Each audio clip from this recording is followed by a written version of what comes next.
Assalamualaikum warahmatullahi wabarakatuh. Dalam kondisi bencana, baik dalam bentuk maupun penyebab apapun, akan ada dampak pada peningkatan angka kesakitan dan kematian pada masyarakat. Ancaman ini muncul karena banyaknya kasus penyakit di lokasi bencana, kemudian kondisi pengungsian yang kurang sehat, dan berbagai faktor yang lain. Kali ini saya akan sharing tentang masalah gizi dan penyakit menular yang terjadi pada saat bencana. Jadi, simak video ini sampai akhir. Masalah kesehatan utama yang muncul akibat bencana adalah masalah gizi dan penyakit menular. Meskipun masalah gizi dan penyakit menular tidak serta-merta muncul sesaat sesudah bencana, akan tetapi apabila tidak ada pengamatan penyakit secara seksama dengan sistem surveillance yang baik, maka masalah gizi dan penyakit menular akan mempunyai potensi yang sangat besar untuk terjadi. Hal ini terjadi karena akibat dari satu, berkumpulnya manusia dalam jumlah yang banyak. Kemudian, sanitasi, air bersih, dan nutrisi yang tidak memadai. Ketiga, perpindahan penyakit karena perubahan lingkungan pasca bencana maupun karena perpindahan penduduk karena pengungsian. Faktanya, persediaan pangan yang tidak mencukupi merupakan awal dari proses terjadinya penurunan derajat kesehatan dalam jangka panjang. Hal ini akan mempengaruhi secara langsung tingkat pemenuhan kebutuhan gizi. Selain itu, tempat pengungsian atau shelter yang ada sering tidak memenuhi syarat kesehatan, sehingga secara langsung maupun tidak langsung dapat menurunkan daya tahan tubuh.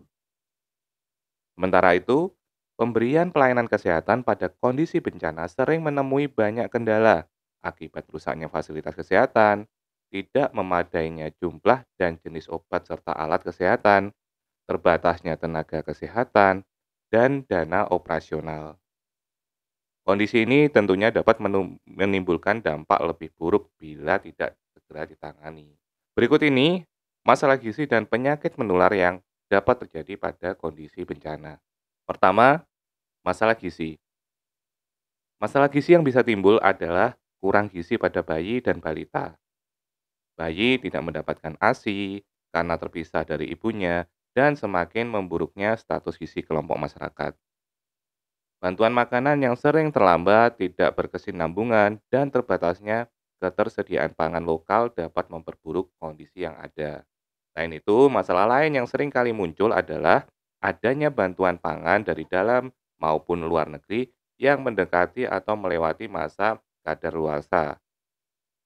Nah, kemudian tidak disertai label yang jelas dan tidak ada keterangan halal.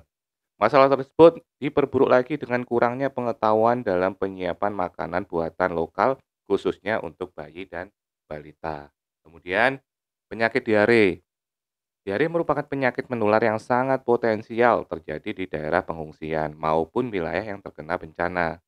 Biasanya, ini sangat terkait erat dengan kerusakan, keterbatasan penyediaan air bersih, dan sanitasi, serta diperburuk oleh perilaku hidup bersih dan sehat yang kurang baik. Yang keempat, penyakit campak. Kerawanan terhadap penyakit ini meningkat karena memburuknya status kesehatan, terutama status gizi anak-anak serta konsentrasi pengungsi pada suatu tempat. Berikutnya, penyakit malaria. Di lokasi penampungan pengungsi, penyakit malaria sangat mungkin terjadi. Hal ini terutama penampungan pengungsi terletak pada daerah yang endemis malaria atau pengungsi dari daerah endemis yang datang ke lokasi penampungan. Berikutnya, penyakit pneumonia. Penyakit ISPA merupakan salah satu penyebab utama kematian bayi dan balita. Kematian tersebut diakibatkan oleh penyakit pneumonia.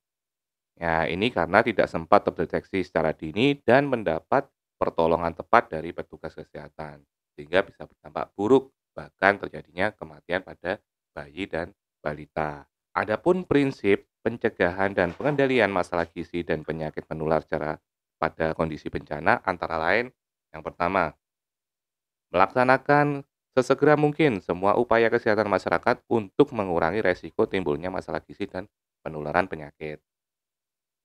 Kedua, menyusun suatu sistem pelaporan penyakit yang reliabel untuk mengidentifikasi KLB dan untuk memulai pengendalian segera mungkin.